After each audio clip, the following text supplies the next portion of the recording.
Here we are, Ian, episode 99. After this, it's all 3-digit numbers and counting. What? Yeah, there's no going back. There really isn't. Nope. At this stage. So all I can see on the horizon is 3 digits. Cool. So now we have the time for consideration, for reflection. You know, what have we done? What have we actually brought to the tabletop gaming space in the 4 years that we've been around? I really should know. 4 years. 4 years. What have we brought to the tabletop space in the 4 years that we've been around? I mean, apart from me calling Wingspan a cultural juggernaut, I can't think of anything I've done.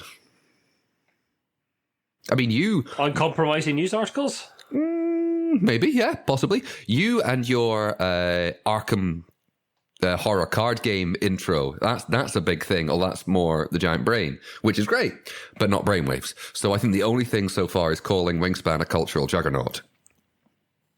Indeed, there was the triangular board. Standard triangular board, of course. Which the folks at Lucky Sparrow Game Cafe were nice enough to draw a picture of it, and at some point I lost it in my digital move-arounds. I've got it. Put it on a t-shirt. You've got it. I've got it. I need it. I want to put it on a t-shirt. Well, I'll send it to you after we've done this. And on that bombshell, I'm Jamie Adams. And I'm Ian McAllister. This is Brainwaves episode 99, bringing you the best in tabletop gaming news. These are the headlines for the week of the 30th of May, 2022.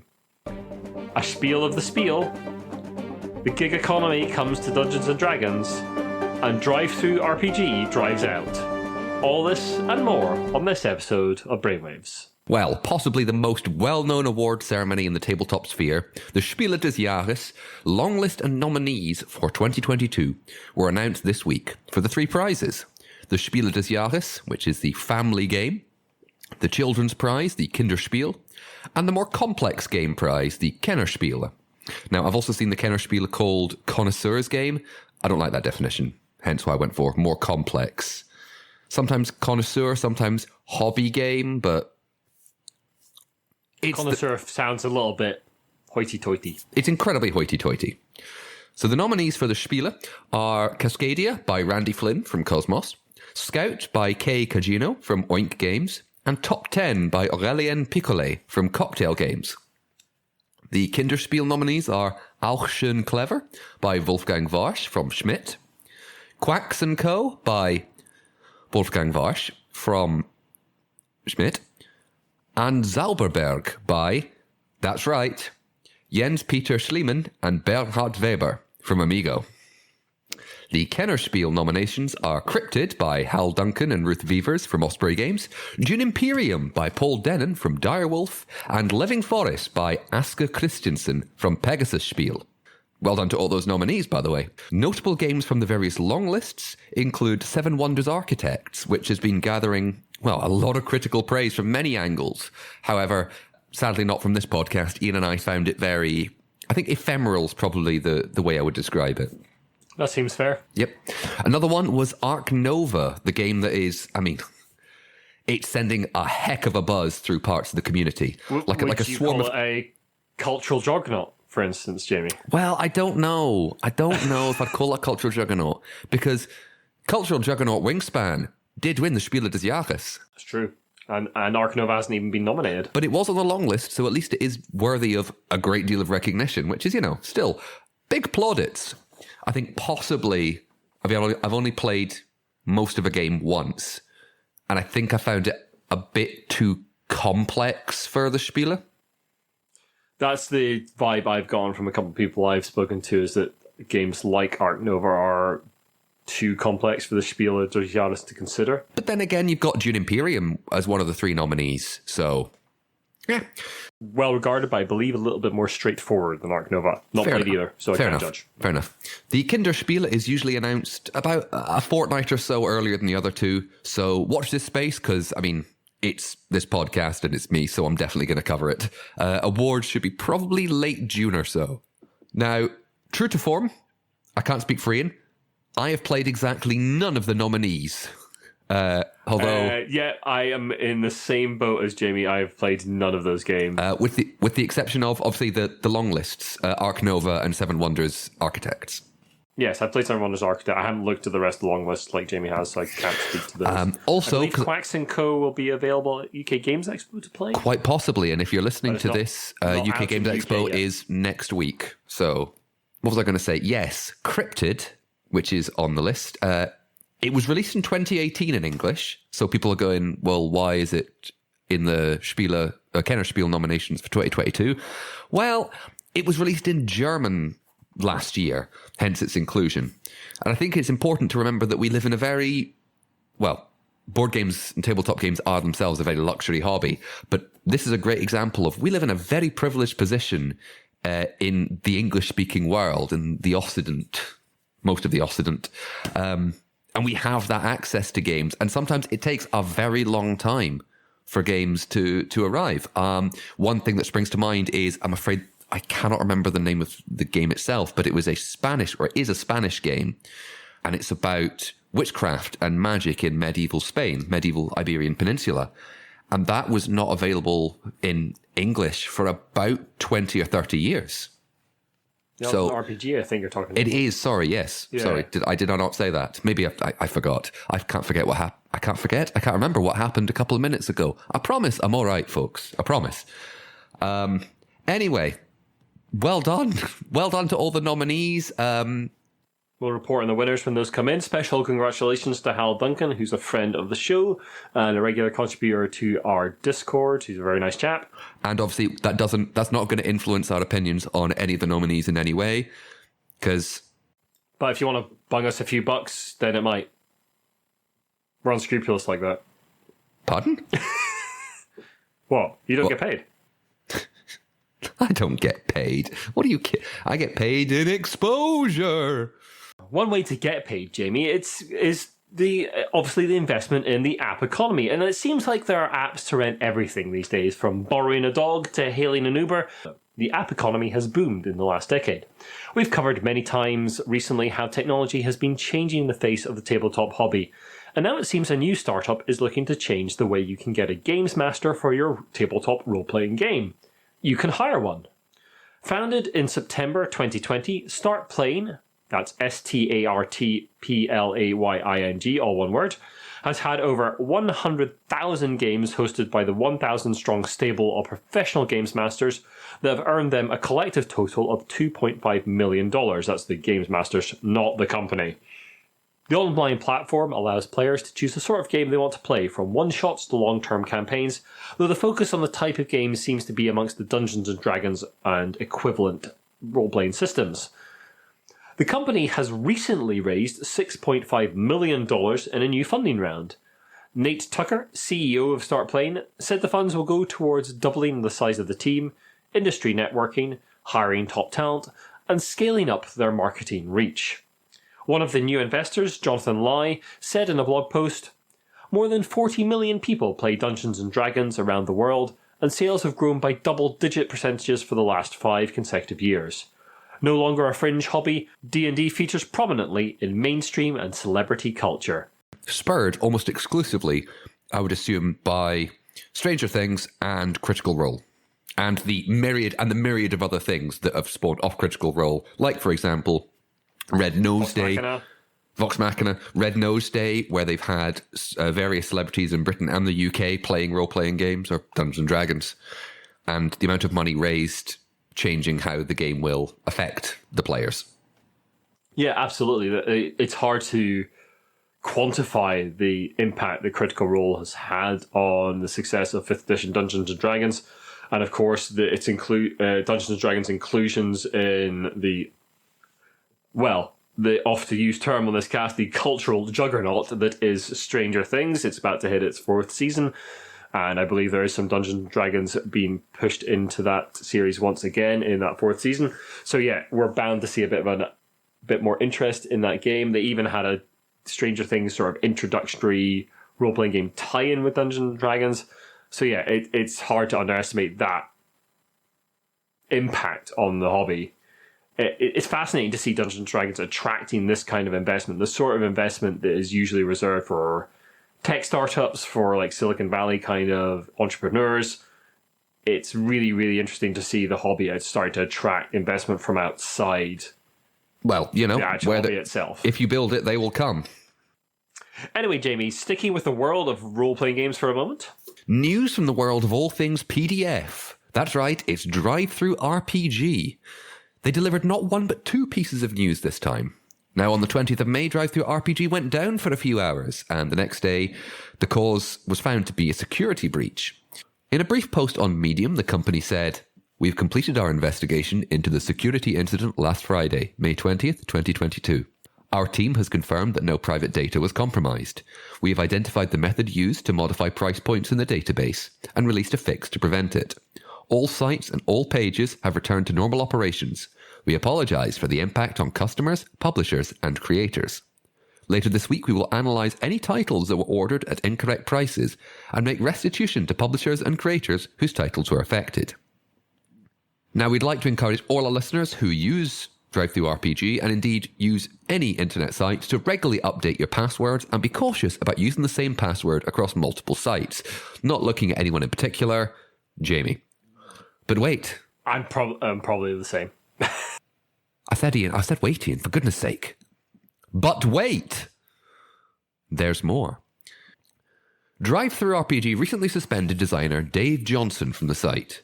Dave Johnson works for TSR. Not that one. Nope, not that one. The new TSR, the one that we have covered multiple times on this podcast, and their legal battles with Wizards of the Coast and their attitudes towards traditional role-playing values, let's say. Dave Johnson is the author of Star Frontiers. Nope, not that one, not the original one. The one that's at the centre of the legal dispute with Wizards of the Coast. Confusing, isn't it? Dave Johnson has been linked to a Twitter account called Dave Films US that brims with racist, transphobic, homophobic, and Nazi content and imagery.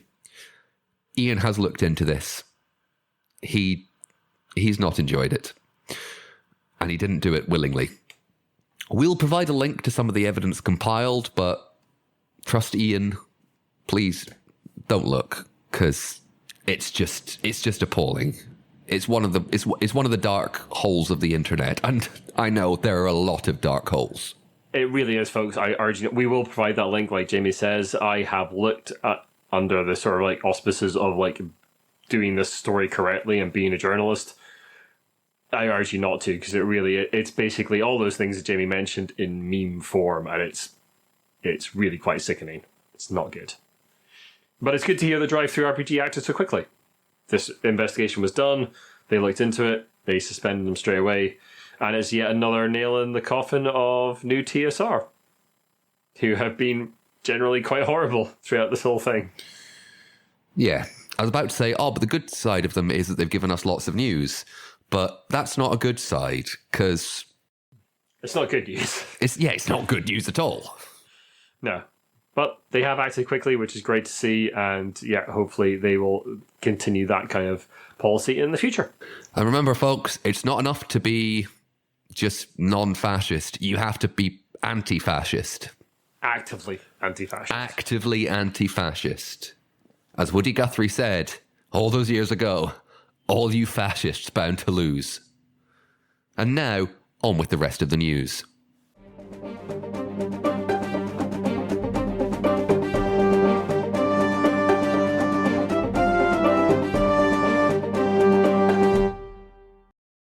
We've got quite a few updates from previous casts. In terms of COVID policies, Gen Con and Origins have both announced their mask policies for their upcoming conventions. Gen Con is taking place from the Thursday the 4th of August to Sunday the 7th of August. They are going to require proof of vaccination and masks within the convention. Origins is taking place from the 8th to the 12th of June. They will be asking for masks to be worn as well. This is a reversal of their previous stance on the matter, but has been met with quite a lot of congratulations across the board game community. And UK Games Expo just doesn't have policy, best we can tell. I've been on the site, I've gone and looked. All you need to do, folks, is say what's happening. You've come under a lot of controversy recently for not saying anything, and all you need to do is say, we don't have one, we do have one, here's what it is. It's not that difficult, you're quite a big organisation. Pull the finger out. I'd like to just clarify Mr. McAllister's comments. At time of recording, UK Games Expo does not have a COVID policy. That's fair enough. We are recording on the 27th of May. Yes, just to clarify, at time of recording. At the time of recording. Fair enough. Now, episode 96 had us covering the recent publishing of the Dark Souls RPG from Steamforged Games. And, well, the issues surrounding it. References to classes in the Dark Souls book that didn't come up in the Dark Souls book. The knight character being unable to wear the armor that it started with. Things like that. Now, Steamforged quickly issued an apology and recently posted an update on their website about fixing things. We will be releasing the updated PDF at the end of June and immediately sending it to everyone that pre-ordered the book through our website. And that and the physical copies will be published in October. Now, if you already bought a copy, there is a form for replacement on the website. So if you bought it, check that out. Glad to see they're, getting it done very quickly, but I guess it's such a high-profile thing that if you didn't get it done quickly, oh boy, that'll sink you fast. As reported on previously in episode 94, the Nebula Awards, the prestigious sci-fi and fantasy awards, included a Best Game Writing award with 4 tabletop RPGs in the running. Well, the award has been scooped up by one of those RPGs, Thirsty Sword Lesbians by April Kit Walsh, Whitney Delagio, Dominic Dickey, Joania Kempar, Alexis Sarah and Ray Najadi, and published by Evil Hat Publications, has won that award. The game now joins other winners, including Black Mirror Bandersnatch, which is a very interesting interactive sort of TV episode on Netflix I urge you to try out, and Supergiant Games Hades, which is a roguelike that is close to my heart, one of my favourite games of the last few years. Ian, I know fantastic. I know I wrote this, Hades. But did you put in a sign here saying 5 minutes for Ian to gush about Hades? Because I didn't. Well, so Hades is this fantastic roguelike from Supergiant Games, who are an amazing computer game Over the last few years, we have seen a lot of companies merge, mostly, but not always, into the umbrella of Asmodee. One of those mergers was Dice Hate Me Studios, which merged into Greater Than Games in 2015. That was 7 years ago. I was starting uni 7 years ago. Oh, don't. You're making me feel old. I am old, but that's fine. I think I probably met you, maybe I met you 7 years ago. It might have been 6. I don't know. 6 or 7 years ago we met. This podcast was merely a twinkle in my eye at that point. I don't want to think about that. Greater Than Games was acquired by the Flat River Group last year, as we reported in episode 88. And now it seems that Dice Hate Me have parted ways amicably with its parent company. They will still be using Flat River Group for distribution and retain the rights to a lot of their in-print and out-of-print games, with only 3 titles remaining with Greater Than Games: Compounded, Bottom of the Ninth, and Legends of Sleepy Hollow. I think I've still got a Dice Hate Me. Yeah, I do. I can see it. It's Brewcrafters, a game that I bought in 2016 after searching for many years. I've played it maybe 3 times, and I've not touched it since. But I didn't get my review of Homebrewers done. But I really want to play it because I really enjoy it. And the people that I've played it with said, it's like Agricola, but beer. Never played Agricola, but I want to play it because I like the theme and I like the game. I mean, that was one of the ones for years that I saw the Dice Tower review of it and went, that sounds great. Yeah, as we've said before, there's always mergers and acquisitions in the board gaming industry, and especially as the gaming industry grows, we're going to see a lot more of this kind of thing happen. I don't think it's anything to be worried about. It's just companies coming and going, and we wish all the best to the new studio, Dice Hate Me, and let's see what they come up with in the next few years. Last cast, we covered the accessibility studio being opened up by Asmodee and its research division. Well, now it's the turn of Ravensburger, the famous German games company. In a post on Instagram, though we haven't been able to find it anywhere else as yet, Ravensburger declared their admiration for a company called Wellen Integrationsspiele. This was set up by husband and wife team Volker and Erika Lendeckel. Erika is blind, and they wanted a way to play games with their kids when they asked. For the last 25 years, Wellen has been adapting Ravensburger games with custom components such as magnets so components don't slip, and transparent reliefs onto pieces that can be used to imprint reliefs to distinguish one piece from another, similar to the system you might find in Braille. Ravensburger ends the post by saying, "We are very grateful and happy to be part of Wellen Integration Spiele." It's great to see another big company making a step like this, and we hope that before too long, considerations for a wide variety of disabilities are the norm in tabletop games publication. We've seen a massive shift in the last few years to consider more basic things like color blindness and that kind of disability into games, and it'd be fantastic to see a bigger consideration for people with all sorts of disabilities into the tabletop hobby, because it's a very, very accessible hobby as long as we consider people with some disabilities. I will stick by my guns and say, well, no, this isn't a thing I'll stick by my guns with. This is great. I'll stick by my guns and say the tabletop hobby is a lot less accessible than it thinks it is. Yes, stuff is being done, but not quickly enough. Yep, that's completely fair. And it's interesting to see a company like this highlighting the changes that they want to bring to the hobby.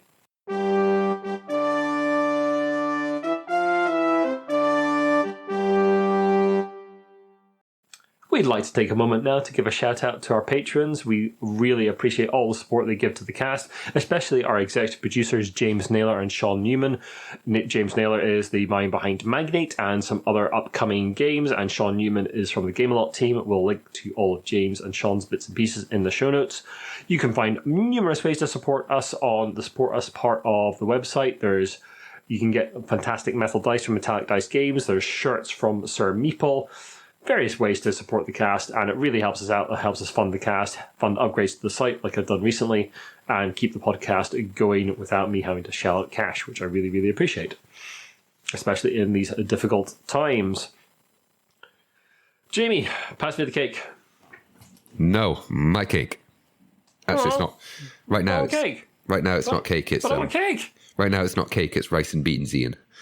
I do have some Swiss roll in the fridge, actually. Oh, I'll have that afterwards. Swiss roll. Send me Swiss roll.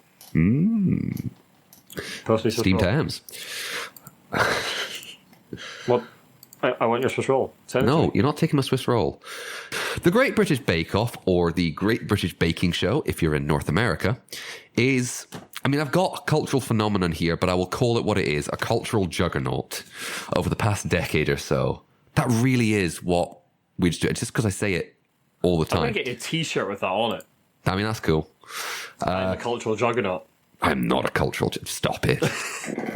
I'm a cultural juggernaut. Anyway, the innuendo... And now cultural juggernaut with the not being a zero at the end? Yep. That's exactly what I am. The innuendo-laden culinary competition comes to a gaming table near you. With recipe art by Tom Hovey, that's the guy who illustrates all the cakes on Great British Bake Off, who, by the way, doesn't like cakes. The Great British Baking Show game will have players completing recipes, all in the hopes of gaining Hollywood handshakes, whilst avoiding soggy bottoms. Now, the description... sounds very salubrious. Have you seen the Great British Bake... I have, but Hollywood handshakes and Yes. soggy bombs. Yes! Ian, get with the times, man. The descriptions talk about grabbing cards and tiles, so maybe there's going to be a dexterity element of grabbing ingredients, but we'll see. The game takes about 20 minutes, apparently, instead of the show's 1 hour runtime, which is obviously like 2 days worth of recording squidged down. But it's also by Ravensburger, so we'll see what they do. This is all well and good, but where's my Monopoly news? I send you out in the world, Jamie, to get me Monopoly news. And I think you'll find, Ian... That's what I pay you for. I think you'll find, Ian, sir, recently, that we've been taking a break from Monopoly news, unless it's worth it. I mean, I did have the Cotswolds Monopoly, not the shop, the actual Cotswolds. Didn't think it was good enough. But then, something delivered. Ian, I tell you, it's absolutely beautiful. But first, a little bit of background. Stranger Things, which we talked about earlier in the podcast, you know, that nostalgia show. It's about to release its 4th series very soon, with production being kept tightly under wraps, with stringent attempts to keep nuggets of plot from leaking out. The 2022 refresh of Stranger Things Monopoly has several cards in it, the equivalent of Community Chest and Chance cards, which are walkie-talkie and blinking lights. The cards reference major plot elements in the upcoming series. Now, this game has been freely available at shops in the US for a wee while now. And this is according to the Reddit thread where the leaks were posted. And it was described as a nationally recognized retailer and purchased fair and square by a consumer. Nobody stole it. Nobody leaked a sample. And as you can expect, some people went a little bit librarian poo. Story goes the Duffer Brothers, the pair who created the show and exec producers, had a, quote, total meltdown upon hearing the news. The producers usually have a hand in approving merchandise in the upcoming series. Didn't seem to have a hand in this. Now, a source told The Hollywood Reporter, lessons have been learned, and, I expect, there will be more cohesion going into season 5. Don't worry, we have not, I don't know about Ian, I've not looked at the spoilers, so you're not going to hear it from me. No, we're linking to an article that we got this from, but the article does not link to the spoilers themselves. You would have to go digging if you want them. I personally prefer not to. Anyway, thank you very much for listening, folks. This is episode 99. Episode 100 is going to be a live show that we're going to have on the Discord itself. You can come and listen to us doing the news live. We're going to be taking comments from the audience live if you want to be involved in that as well. And we're going to have a Q&A with a special guest interviewer afterwards, where someone is going to be interviewing the team, both past and present, on the nature of Brainwaves and whatever they really want to ask us. We're going to be giving them free rein to ask any questions they want. The live show will be on the 10th of June at 8 p.m. UK time in our Discord. We'll put a link to our Discord in the show notes so you can come along and take part in that.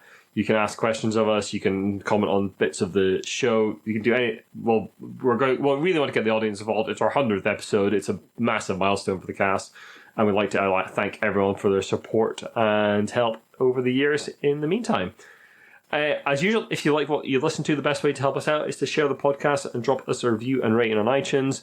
You can follow us on Twitter, Instagram, and Facebook, but if you really want to interact with the team and all our lovely community, the best way is our Discord. We'll put a link to that in the show notes. Our website is thegiantbrain.co.uk, and you can email us about anything in the show, or if you've got a question for the 100th episode that you would like read out, then please do email us in or post it on the Discord or get in touch on Twitter. Our email is giantbrainuk@gmail.com. But we look forward to seeing you for episode 100. Thanks very much. Bye for now. Bye. It's mad. It's almost 100.